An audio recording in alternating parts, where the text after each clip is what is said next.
You also had a culture, where you couldn't criticize, you couldn't speak openly. If you said anything within UFW, if you said anything against them, you were labeled a traitor and kicked out.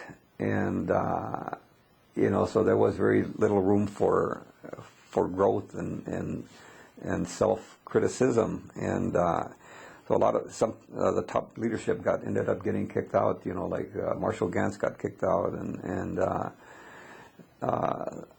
the UFW lost its whole legal department because this happened in the late 70s because they wanted to get paid. Once they started getting all the contracts, and there was no necessity for this culture of volunteerism. And rather than kind of negotiate with them, and which is an incredibly creative legal department that had really been instrumental in furthering the organizing efforts by suing the growers for just using the law very creatively. They just all got dismissed in one fell swoop, and so that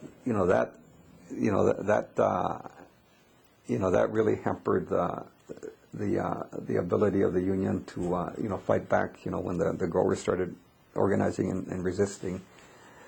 Also sends a message to the other staff.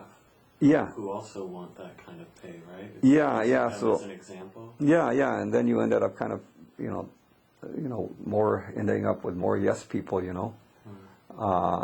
So there was a failure of kind of creating leadership and across the board, and failure of